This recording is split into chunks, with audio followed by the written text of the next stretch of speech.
이전 발사 테스트에서 대기 재진입까지 성공했던 스타쉽이 전체 로켓 원가의 70%를 차지하는 헤비 부스터를 단 1트 만에 발사대로 복귀시키는 데 성공하는 믿기지 않는 일이 일어났습니다.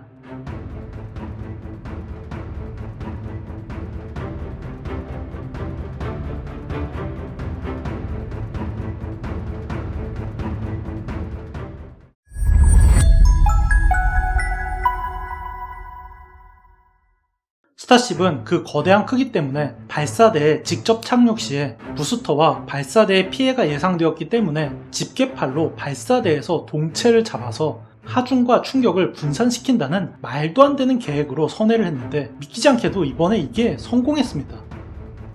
거기다가 본체인 스타쉽은 지구 저궤도에서 마하 22의 속도를 달성한 뒤에 지구 재진입 후 해상에 소프트 랜딩까지 성공을 했죠.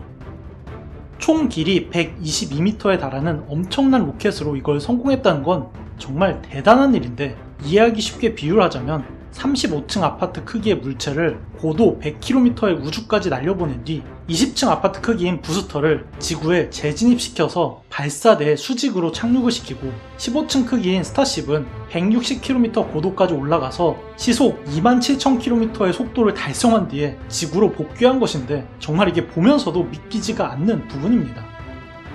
이미 펠컨 9이 재활용 로켓으로 370회 이상 발사 성공을 했는데 스타쉽이 뭐가 그렇게 특별하냐라고 생각하는 분들이 있는데, 로켓은 크기가 커지면 커질수록 효율이 급격하게 증가하는 특징 때문에 거대한 로켓을 발사하는 것만으로도 상당한 이득인데요. 로켓이 지구 대기권을 탈출하는 동안 가장 많은 에너지 손실은 공기 저항으로 인한 손실입니다. 속도가 빨라질수록 공기 저항이 얼마나 큰 손실이냐면, 현대의 기술로도 시속 1000km에 달하는 초고속 열차를 이론상은 만들 수가 있지만 안 만드는 이유는 시속 1000km의 속도를 유지하는 열차는 시속 350km를 유지하는 열차에 비해서 공기 저항만 고려해도 에너지 사용량이 10배가 넘어가게 됩니다. 항공기 고도 이전에 마하 1을 넘기고 30km 고도에서 무려 시속 3000km의 속도까지 달성해야만 하는 로켓의 특성상 공기 저항으로 인한 운동 에너지 손실은 어마어마한 편이죠. 여기에서 로켓은 크기가 커질수록 효율이 극대화되는 이유를 알 수가 있는데, 같은 모양을 유지한 상태로 크기가 커질 때 공기 저항을 받는 부분은 표면적인 제곱에 비례하지만 연료를 실을 수 있는 물체의 크기는 부피인 세제곱에 비례하기 때문에 이론상 거대한 로켓을 이륙시킬 추력과 부조를 견딜 수만 있다면 로켓은 크면 클수록 무게당 발사 비용이 훨씬 더 이득일 수밖에 없습니다. 단적인 예시로 전체 중량이 140톤이었던 나로호는 페이로드 중량이 100kg에 불과했지만 총 중량이 5배가 무거운 펠컨 9의 페이로드는 나로호의 200배인 2만 kg에 달했었고, 5000톤인 스타쉽은 나로호보다 페이로드가 무려 1500배인 거를 생각하면 거대한 로켓이 얼마나 이득인지를 알 수가 있습니다. 스타쉽을 한 번만 발사하면 나로호를 1500번 발사하는 만큼의 중량을 우주로 보낼 수가 있기 때문이죠. 로켓 개발 초창기부터 이렇게 거대한 로켓이 훨씬 더 효율적이라는 것을 알았기 때문에 미국과 소련은 거대 로켓 개발 경쟁에 돌입을 했고, 그 결과 세턴5라는 역대급 로켓이 등장했습니다. 하지만 이렇게 크기가 클수록 효율이 극대화되는 로켓의 특성으로 엄청난 단점이 하나 생겼는데, 바로 이렇게 거대해진 로켓을 다시 회수할 방법이 없다는 것이었고, 작게 만들고 회수하는 것보다 크게 만들고 일회용으로 쓰는 게 기술적 난이도나 경제적으로 이득이었기 때문에 로켓은 일회용으로 만드는 게 오히려 경제적이다라는 것이 상식이었습니다. 하지만 일론 머스크는 인류 최초로 경제성이 생기는 로켓 크기인 저궤도 페이로드 10톤 이상인 로켓을 재사용 로켓으로 개발해서 상용화시킨 데 이어서 역대급 크기인 스타쉽을 재사용하는 데 성공시켜버린 것이죠. 거기다 규모의 경제를 실현시키는 최초의 로켓이라는 점이 엄청난 효율을 가져올 예정입니다.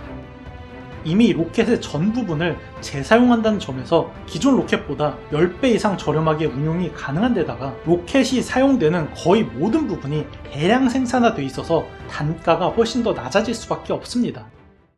왜 그런지 쉽게 설명하자면 희귀 유전병 치료제 가격이 수억 원이 넘는다는 걸 다들 알고 계실 텐데, 왜 희귀병 치료제가 그렇게 가격이 비쌀까요? 이게 생산하는데 비용이 많이 들까요? 참고로 희귀병 치료제의 가격이 집값보다도 비싼 이유는 대량 생산을 할 만한 수요가 없기 때문입니다. 치료제를 개발하는데 거의 1조 원에 달하는 어마어마한 비용이 들어간 데에 비해서 치료제가 필요한 소비자는 전 세계에 수천 명도 안 되기 때문에 1억 원의 약을 팔아도 정부 지원이 없다면 제약사는 손해를 볼 수밖에 없는 구조죠. 로켓이 비싼 이유 중에 하나도 이와 비슷한데, 로켓 개발에는 수조 원이 달하는 막대한 비용과 어마어마한 시간이 들어가지만 정작 그렇게 해서 만들어지는 로켓은 수요가 적어서 개발 비용을 회수하기 위해서는 로켓을 비싸게 팔아야 남는 장사가 됩니다. 하지만 스타쉽은 거대한 로켓 엔진 하나를 사용하는 게 아니라 부스터에 33개의 엔진을 쓰고 본체에 6개의 엔진을 사용하는 구조이기 때문에 로켓 엔진의 대량 생산화 구조를 이미 만들었습니다. 그리고 테슬라의 사이버 트럭은 뭔가 재질이 이상하다라고 생각한 분들이 있을 텐데, 심지어 로켓의 가장 많은 질량을 차지하는 외피의 스테인레스 스틸마저도 테슬라 차량인 사이버 트럭과 동일한 생산 라인을 적용하면서 대량 생산이 가능해졌죠. 애초에 수요가 무궁무진한 자동차를 생산하면서 로켓 구조체가 동시에 생산되는 셈입니다. 즉 스타쉽은 인류 역사상 가장 거대한 재사용 로켓인 동시에 로켓 거의 모든 부분을 대량 생산화를 이뤄낸 최초의 로켓인 것이죠. 저는 아직까지도 2016년 그날의 일이 생생히 기억이 나는데요. 저는 20년 전부터 일론 머스크를 알고 있었지만 아직 사람들한테 일론 머스크가 알려지지 않았던 2016년에 갑자기 인간을 다행성 중으로 만들 혁신적인 계획이라는 발표를 했습니다. 그때 회사에 있던 저는 이게 무슨 말도 안 되는 소리를 하나 싶어서 일하는 도중에 몰래 이 연설을 보고서 이게 몇 달 동안 충격에 빠졌는데, 머스크가 화성까지 로켓 발사 비용을 100배 저렴하게 만들 수 있다는 이 아이디어도 충격이었지만, 그 발표에서 일론 머스크가 제시했던 모든 수치 하나하나를 직접 검증을 해봤는데 저 궤도에서 5번의 재보급으로 100명의 사람을 화성으로 보낼 페이로드가 나온다는 계산에 과장이 단 한 개도 없었기 때문이죠. 역시나 숫자에 거짓이 없었기 때문인지 결국에는 성공하는 모습을 보게 되었네요. 물론 아직 스타쉽 전체를 재활용하진 않았지만 헤비 부스터가 로켓 원가의 70% 가까이를 차지한다는 걸 생각하면 이미 경제성을 확보한 상황이고, 빠르면 올해 말이나 내년 중으로 상용화된 스타쉽을 보게 될 것으로 기대가 됩니다.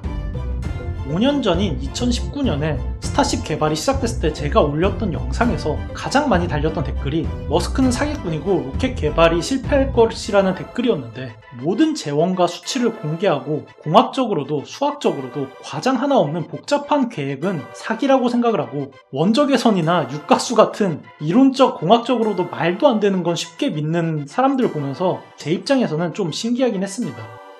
아무쪼록 스타쉽을 기점으로 해서 우주여행 비용이 내려가서 죽기 전에 한 번쯤은 우주 구경을 해볼 수 있을까 하는 기대를 해보겠습니다. 그럼 이만.